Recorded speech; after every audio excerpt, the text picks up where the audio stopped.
오늘 우리에게 주신 하나님 말씀은 로마서 13장 11절에서 14절까지 말씀입니다. 신약성경 로마서 13장 11절에서 14절까지 말씀 봉독하겠습니다. 또한 너희가 이 시기를 알거니와 자다가 깰 때가 벌써 되었으니 이는 이제 우리의 구원이 처음 믿을 때보다 가까웠음이라. 밤이 깊고 낮이 가까웠으니 그러므로 우리가 어둠의 일을 벗고 빛의 갑옷을 입자. 낮에와 같이 단정히 행하고 방탕하거나 술 취하지 말며 음란하거나 호색하지 말며 다투거나 시기하지 말고 오직 주 예수 그리스도로 옷 입고 정욕을 위하여 육신의 일을 도모하지 말라. 아멘. 오늘 말씀에 보면 두 가지 대조되는 개념을 계속해서 비교하고 있다는 것을 우리가 알 수가 있습니다. 밤과 낮, 어둠과 빛, 단정함과 방탕함, 그리고 육신의 정욕과 예수 그리스도를 계속해서 대조하면서 이 두 가지가 변화되는 이 전환점을 얘기하고 있죠. 밤이었다가 낮이 되면 또 어둠이었다가 또 그것이 빛이 되면 그 바뀌는 지점이 있습니다. 이것이 이제 전환점인데 그 전환점을 오늘 11절 말씀은 뭐라고 말씀하시는가 하면 자다가 깰 때가 되었다 이렇게 표현하고 있습니다. 자다가 깰 때가 되었다는 것입니다. 우리가 전에는 어둠 속에 있었고 전에 우리가 살던 시기는 밤이었다면 이제 그 밤이 지나고 낮이 오니 이제 잠에서 깨어 광명한 세상을 살아가야 한다는 것입니다. 자, 그렇다면 잠을 자다가 깰 때가 언젠가? 깰 때가 언젠가? 바로 지금이라고 말씀하고 있는 것입니다. 지금 우리가 자다가 깨어 일어나야 할 때 바로 지금이라고 말씀하십니다. 우리 인생을 살면서 저마다 우리 인생의 종말을 생각합니다. 우리 사람은 영원히 사는 사람은 한 명도 없습니다. 우리는 하나님께서 정해놓은 인생을 살아갑니다. 그 인생이 50년이든 70년이든 90년이든 우리 인생은 계속 사라지는 것이 아니에요. 그냥 우리 인생은 언젠가는 끝이 납니다. 이 세상도 마찬가지입니다. 이 세상은 영원하지 않습니다. 시작이 있었고 또 끝도 있습니다. 이렇게 우리 한 개인에게도 종말이 있고 이 세상에도 종말이 있습니다. 그것이 언제일지 우리는 알 수가 없습니다. 그것은 하나님께만 속한 일이니까요. 그런데 우리가 이 세상의 종말을 바라보면서 살아갈 때 우리 인생의 종말을 향하여 살아가면서 우리가 어둠 속에서 살아가서는 안 된다는 것이죠. 빛 가운데 살아가야 하고 광명한 낮을 살 수 있어야지 어둠 속에서 살아가면 안 된다. 그래서 우리가 종말을 바라보면서 반드시 깨어서 일어나야 하는 지점이 있는데 바로 그때가 지금이다 라고 말씀하고 있습니다. 왜 지금인가?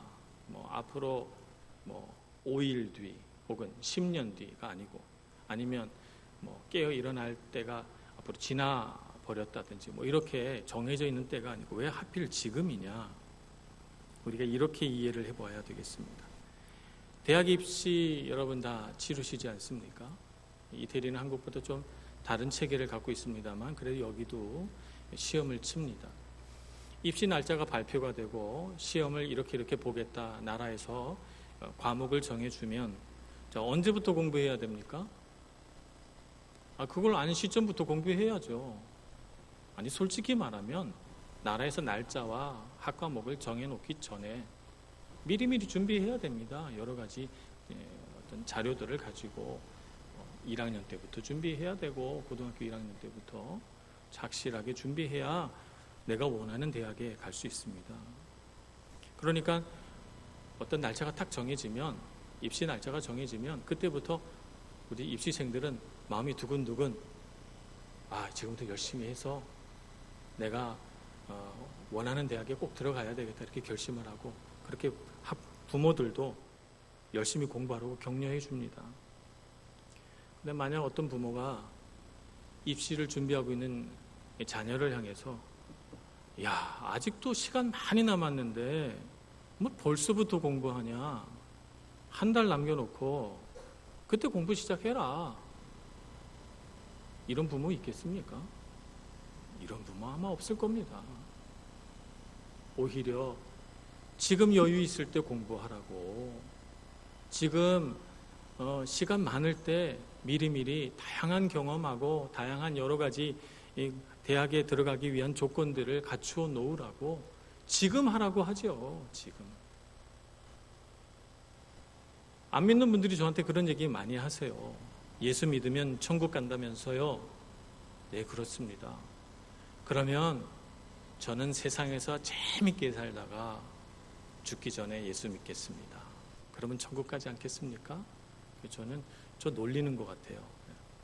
당신은 예수 믿느라고 고생 많이 하시오. 나는 세상에서 즐겁게 살다가 죽기 직전에 예수 믿고 난 천국 가겠습니다. 메롱 뭐 이런 느낌이에요. 그래서 저는 막 그런 말 들으면 속상해요. 왜 그렇게 신앙생활을 하려고 그러나? 언제 종말이 닥칠지 모르잖아요. 그거 알면 우리 이렇게 살겠습니까? 주님께서 가르쳐 주시지도 않지요. 아직 시간 많이 남았을 때, 아직 우리 삶이 여유가 있을 때, 그때 주님 믿어야 됩니다. 내 종말이 다가왔구나 라고 생각했을 때 예수 잘 믿으려고 하면 안 돼요. 믿어지지가 않아요. 예수 믿는 게 그리 쉬운 일입니까? 우리 여기 신앙생활 오래 하신 분들 많잖아요. 예수 믿는 게 그리 쉬운 일입니까? 쉽지 않습니다. 근데 어찌 죽기 전에 종말이 닥쳤을 때 예수 믿어서 천국 가겠습니까? 똑같은 말씀을 예수님께서도 하셨습니다. 마태복음 25장에 보면 등을 들고 신랑을 맞이하러 나간 10처녀 비유를 말씀하세요. 신랑이 혼인을 하러 옵니다. 근데 밤에 오나 봐요. 언제 올지는 모릅니다. 그래서 이 신랑을 맞이하러 신부의 친구들이 마중을 나갑니다. 10명의 처녀들이 마중을 나갔는데 밤이니까 꼭 필요한 것이 무엇입니까? 등불이죠. 근데 5명의 처녀는 이 등잔에 기름을 가득 채워놓고 갔습니다. 준비를 단단히 해놓은 것이죠. 언제 올지 모르니까요. 그런데 5명의 처녀는 신랑이 아무리 기다려도 안 와요. 잠은 슬슬 오고 등잔에 기름 채우려니까 아니 온다고 하면 그때 채우지 뭐 이렇게 생각이 드는 거, 아직 시간 많은 것 같으니까 말입니다. 그래서 기름을 준비하지 않습니다. 그리고는 신랑을 기다리다가 깜빡 잠이 들어요. 좁니다. 그러다가 멀리서 소리가 들려요. 신랑이 온다 소리가 들리니까 기름을 준비해 놓은 5명의 처녀는 얼른 등잔에다가 불을 붙여서 신랑을 맞이하러 갑니다. 그런데 5명의 처녀는 기름이 없잖아요. 그런데 신랑은 온대고 기름은 없고, 그러니까 기름을 채우는 처녀들에게 요청을 하죠. 우리에게도 기름을 좀 주시오. 그랬더니 신랑을 맞이하러 나가는데 이 기름 부족할지도 모르니 우리에게 달라 하지 마시고 기름을 직접 준비하세요. 이렇게 얘기하죠. 그리고 그래서 5명의 처녀들은 기름을 준비하러 간 사이에 신랑은 와서 집 안으로 들어가 버리죠. 그리고 문을 닫아버립니다. 우리 인생이 그렇습니다. 우리 인생이 그렇습니다. 지금 여유 있을 때, 지금 우리가 아직 우리의 종말을 다 알 수 없을 때, 아직 이 세상의 끝이 오지 않았을 때 지금 준비해야 돼요. 지금 깨어 기도해야 되고, 지금 우리가 어둠을 깨치고 낮을 살아야 하는 것입니다. 영적인 무감각에서 깨어 주님 오실 그 날을 준비하는 그때가 언젠가? 지금이죠. 지금입니다. 마태복음 24장 42절에서는 이렇게 주님께서 말씀하셨습니다. 깨어 있으라, 어느 날에 너희 주가 임할는지 너희가 알지 못함이니라. 깨어 있는 여러분들 되시기를 축복합니다. 그렇다면 깨어 있는다라고 하는 것의 의미가 무엇일까요? 오늘 로마서 14장 12절에서는 이렇게 표현합니다. 밤이 깊고 낮이 가까웠으니 그러므로 우리가 어둠의 일을 벗고 빛의 갑옷을 입자. 그러니까 깨어 있는다라고 하는 말은 어둠의 일을 벗고 빛의 갑옷을 입는 것이 깨어 있는다는 의미입니다. 이 내용을 13절에서도 14절에서도 계속해서 똑같은 것을 다르게 표현하면서 반복하고 있는데요. 13절에서는 어떻게 표현하고 있나요?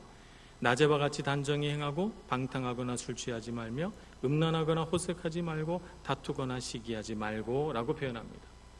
그러니까 어둠에 속한 일, 밤에 행하는 일들은 어떤 일이냐면 방탕과 술 취함, 음란과 호색, 다툼과 시기, 이런 것들이 다 어둠에 속한 일, 밤에 하는 일이라고 볼 수가 있습니다. 방탕과 술 취함, 이상하게 사람들이 술을 낮에는 잘 안 드시고 밤에 드셔요. 밤에 하는 일인가 봐요, 술 취하는 것도.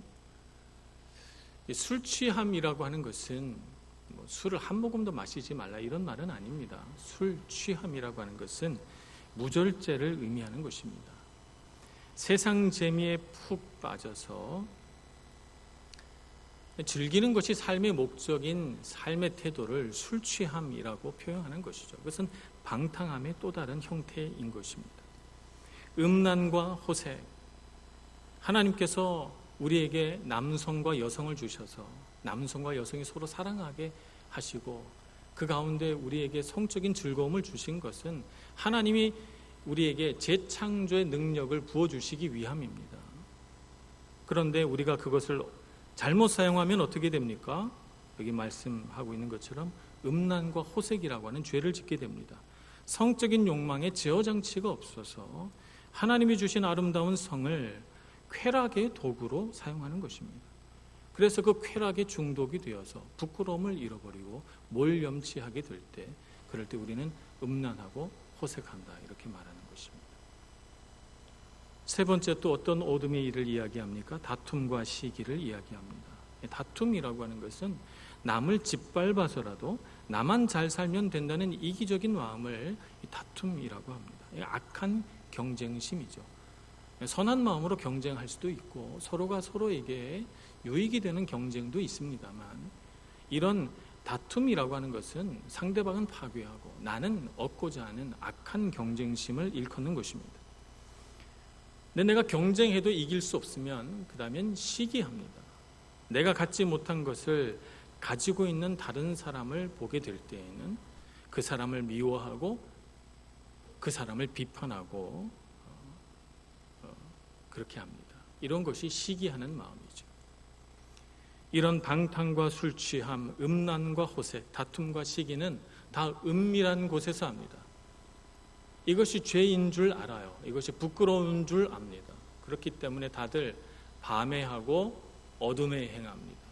모르게 하려고 하고 은밀하게 합니다. 밤에 속한 일이죠. 그래서 우리는 이런 어둠에 속한 일을 벗어버려야 합니다. 누가복음 15장에 집 나간 둘째 아들의 삶이 나옵니다. 이 집 나간 둘째 아들은 욕망이 이끄는 대로 살고자 하는 사람이죠.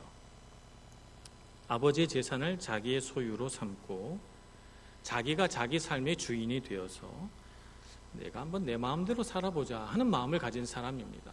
우리 사람이 다 죄인이라서 이 죄된 본성을 간직한 인간은 인생을 살다가 한 번쯤은 그런 생각해 봅니다. 나도 내 마음대로 살아봤으면. 특히나 부모의 간섭과 부모의 통제 아래 살아왔던 자녀들은 부모의 통제와 간섭을 벗어버리는 순간 가장 먼저 생각하는 것이 뭐냐면 나도 내 마음대로 살 거야 라고 하는 이런 생각들이죠. 그래서 이 아들은 자기 마음에 원하는 대로 살아보려고 아버지의 재산을 가지고 먼 나라로 가서 아버지의 관심과 사랑이 없는 곳, 아버지의 관심과 사랑을 이 아들은 간섭과 통제라고 생각하니까 아버지의 사랑과 관심이 미치지 못할 먼 곳으로 가서 거기서 자기 마음대로 살아보려고 합니다. 어떻게 됐습니까? 아버지의 곁을 떠난 삶은 어떻게 됐습니까? 우리의 욕망은 결코 채워지지 않습니다. 욕심은 만족이 없습니다. 우리가 우리의 육신의 욕망을 따라 살고자 하면 절대로 우리 삶에 기쁨이 찾아올 수 없다는 사실을 알아야 합니다. 그런데도 우리 육신의 욕망은 끊임없이 그 욕망을 채워야만 우리가 기쁘고 그것이 만족돼야만 우리가 행복할 수 있다라고 하는 거짓 환상을 우리에게 심어줍니다. 그래서 우리가 자꾸 육신의 욕망을 따라 살고 그렇게 사는 사람들을 보고 부러워하는 마음을 갖게 돼요. 그렇지 않다는 사실을 알고 우리는 돌아서야 합니다. 내가 주인이 되어 사는 삶은 불안합니다. 내가 주인이 되어 사는 삶은 끊임없이 자기 자신의 삶을 다른 사람의 삶과 비교합니다. 비교해서 어떻게 됩니까? 열등감을 느끼죠. 열등감을 느끼고 두려워하는 마음이 생기고 시기와 질투의 마음을 가지게 되고 불안하고 내 삶에 만족이 없는 그런 삶을 살아가게 됩니다. 그런 삶을 살다 보니 어느 순간에 우리 인생을 뒤돌아보면서 갖게 되는 하나의 감정이 있는데 그 감정은 뭐냐면 허무함이라고 하는 감정입니다. 인생이 허무하구나 하는 것을 깨닫습니다. 하나님 아버지를 떠나서 내 마음대로 살려고 하는 인생은 언젠가는 반드시 인생의 목적과 의미를 상실해 버리고 자신이 영적으로 무감각하며 무의미해졌으며 무가치해졌다는 사실을 깨닫고 탄식하게 되어 있는 것입니다. 집 나간 둘째 아들처럼 말입니다. 다윗은 그러한 우리 인생의 어쩔 수 없는 허무함을 시편 39편에서 노래하고 있습니다. 시편 39편 5절 주께서 나의 날을 한 뼘 길이만큼 되게 하시매 나의 일생이 주 앞에는 없는 것 같사오니 사람은 그가 든든히 서 있는 때에도 진실로 모두가 허사뿐이니이다. 우리 인생이 얼마나 짧은지 없는 것 같이 지나갔다는 거예요. 그래서 내가 든든히 선 것 같이 내가 가진 자원과 내가 이룩한 성공과 성취가 흔들림 없이 든든해도 그때에도 허무하다는 것이죠. 하나님 없이 살아가는 인생은 허무하고 무의미하며 무가치합니다. 우린 이 사실을 꼭 명심해야 됩니다. 그래서 우리는 이 시간 우리 자신에게 질문해 봐야 합니다. 바로 이 순간, 바로 지금 우리에게 종말이 온다면 나는 하나님 앞에서 어떤 마음일까 하는 것을 생각해 보아야 합니다. 내가 만약 지금 주님 앞에 서서 주님 앞에서 심판을 받는다면 나는 주님 앞에서 기뻐할까 아니면 두려워할까 하는 생각을 해봐야 합니다. 우리는 준비되어 있습니까? 우리는 기름을 잘 준비한 5 처녀와 같이 잘 준비해 놓고 있습니까? 여러분 깨어 있으십니까? 지금이 바로 우리가 깨어 있을 때입니다. 주님의 성품과 그분의 삶을 닮아가야 할 때 내일도 아니고 10년 뒤도 아닙니다. 바로 지금입니다. 어둠의 일을 다 벗어버리고 예수 그리스도로 옷 입고 빛의 갑옷을 입고 살아가야 할 때 바로 지금입니다. 주님 안에서 우리 인생의 목적과 의미를 회복하시는 여러분들 되시기를 바랍니다. 영적인 가난에서 벗어나야 합니다. 육신의 욕망이 지배하는 한 우리 인생은 가난합니다. 아무리 많이 먹어도 배고프고 아무리 많이 가져도 가난합니다. 우리는 하나님 아버지 안에 있을 때 진정으로 부요하며 만족한 삶을 살게 되는 것입니다.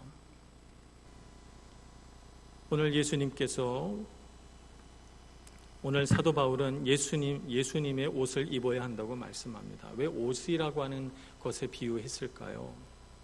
옷이라고 하는 것은 사실은 정체성을 의미하는 것입니다. 우리가 옷을 입으면 이 옷을 가지고 내가 누구인가를 나타냅니다. 우리가 왕의 옷을 입으면 왕으로 여겨질 수 있어요. 우리가 노숙자의 옷을 입으면 노숙자로 보여집니다. 옷이라고 하는 것은 우리의 정체성과 연관이 큽니다. 힙합 좋아하는 친구들 있잖아요.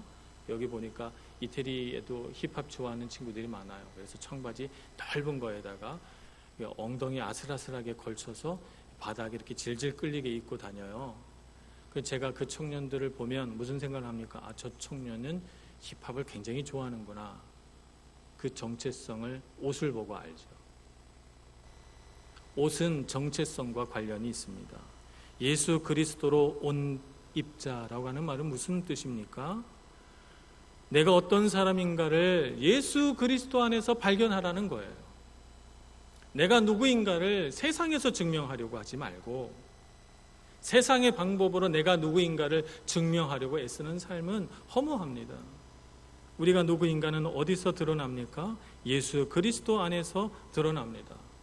예수님께서 나를 위하여 죽으셨음을 알고 그 그리스도 예수 안에서 나 자신의 정체성을 확립해가는 저와 여러분이 되기를 소원하는 것입니다. 왜 옷인가? 옷이라고 하는 것은 우리의 행동을 결정하기 때문에 예수 그리스도로 옷 입으라 이렇게 말합니다. 여러분 턱시도나 정장으로 쫙 빼입고 여성분들은 드레스로 아름답게 입고 그리고 러닝머신 위에서 뛴다면 여러분들 어떻게 생각하시겠어요? 저분은 왜 저러나? 그러면서 우리 다 웃지 않겠습니까? 몰래 카메라 찍는 건가? 이렇게 생각하고 주위를 두리번거릴 거예요. 옷은 그 옷에 따라서 행동이 결정이 됩니다. 정장을 입으면 음악회를 가거나 멋진 레스토랑에 가서 식사를 하거나 데이트를 하거나 이렇게 되어 있습니다. 옷을 입으면 정장을 입으면 그 정장에 따라서 점잖고 아름답게 행동하려고 하지 경박스러운 행동하려고 하지 않아요. 예수 그리스도로 옷 입으라 라고 하는 말은 예수 그리스도로 옷 입어서 그리스도인답게 행동하라는 것입니다. 예수 믿는다고 하면서 경박스럽고 무절제하고 방탕한 인생을 살아간다면 안 되겠죠. 우스꽝스러운 것입니다. 옷은 행동을 결정하기 때문에 그 옷에 걸맞는 행동을 할 줄 아는 사람이 되어야 합니다. 왜 옷인가? 옷은 우리의 감정을 결정합니다. 예쁜 옷, 멋있는 옷을 입고 우리가 처음 교회로 오게 될 때 여러분 마음이 어떠세요? 거울에 비춰본 우리 자신의 모습을 보면서 자신감 생기죠. 만족스럽죠. 기쁘잖아요. 근데 교회 와서 여러 사람들이 아유 정말 옷 예쁘게 입으셨네요. 오늘 멋있네요. 이렇게 얘기하면 어떤 생각이 들어요? 자존감 확 올라가죠. 네. 야 내가 그런 사람이지 이런 생각 듭니다. 예수 그리스도로 옷 입자라고 하는 것은 그 옷이 우리의 감정을 결정한다는 말입니다. 예수 그리스도 옷 입었기 때문에 우리는 자신감이 넘칩니다. 우리 자신에 대하여 자부심을 가집니다. 예수님의 멋진 옷으로 입고 이 세상을 살아가기 때문에 우리는 기쁩니다. 행복합니다.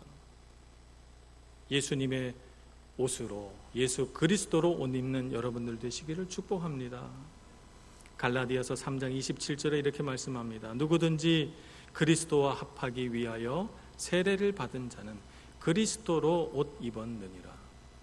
그리스도로 옷 입은 사람들이 누굽니까? 예수 그리스도와 합하기 위하여 세례를 받은 자는 누구든지 다 그리스도로 옷 입었습니다. 우리는 다 예수님의 옷을 입은 사람들입니다. 그런데 정욕을 위하여 육신의 일을 도모하면 되겠습니까? 육신을 위하여 살면 되겠습니까? 세상 즐거움이, 세상의 방탕함이 우리의 신앙생활을 방해하지 못하도록 깨어 기도하는 저와 여러분 되기를 소망합니다. 아프리카 출신의 한 젊은이가 384년에 밀라노에 도착했습니다. 그는 이곳에서 당대 최고의 신학자요 또 성직자라고 일컬어지는 암브로시우스를 만났죠. 그의 설교와 그의 인품에 감동이 된 이 젊은이가 어느 날 밀라노의 한 정원을 걷다가 불현듯 자신의 귀에 들려오는 한 소리를 듣습니다. 톨레 레죄라고 하는 말입니다. 번역하면 집어서 읽으라 라고 하는 말씀입니다. 그래서 그의 마음이 뭔가 굉장히 급해져서 그는 자신의 거실로 돌아와서 성경을 무심하게 탁 펼칩니다. 그 펼친 곳이 어디입니까? 로마서 13장 13절 14절입니다. 낮에와 같이 단정히 행하고 방탕하거나 술 취하지 말며 음란하거나 호색하지 말며 다투거나 시기하지 말고 오직 주 예수 그리스도로 옷 입고 정욕을 위하여 육신의 일을 도모하지 말라라고 하는 말씀이 머릿속에 천둥처럼 울리고 그의 삶을 주장해왔던 온갖 방탕과 쾌락의 삶에서 그가 벗어나게 되는 결정적인 회심의 순간이 되는데, 바로 이 젊은이가 누군가? 아우구스티누스, 우리가 어거스틴이라고 일컫는 바로 그 사람입니다. 영적인 잠에서 깨어나는 순간이죠. 말씀을 읽고 영적인 잠에서 깨어나서 다시는 그 방탕하고 지저분했던 예전의 삶으로, 음란했던 그 지난 삶으로 돌아가지 않았습니다. 그는 회개하고 예수 그리스도로 옷 입는 삶을 살아갔습니다. 우리도 지금 잠에서 깰 때입니다. 우리 지난 모든 습관, 잘못된 생각과 잘못된 삶에서 벗어나서 우리도 아우구스티누스처럼 새 인생을 살아가기를 소원합니다.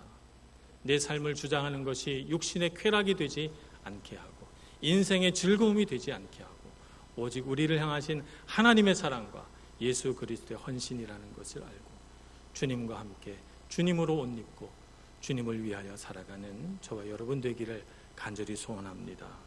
기도하겠습니다. 자비로우신 하나님, 우리 인생을 하나님의 손으로 꼭 붙들어 주시옵소서. 우리가 하나님의 품에서 떨어지지 않게 해주시고 우리가 평생을 주님과 동행하며 예수 그리스도로 옷 입는 삶 되게 하여 주시옵소서. 예수님의 이름으로 기도합니다. 아멘.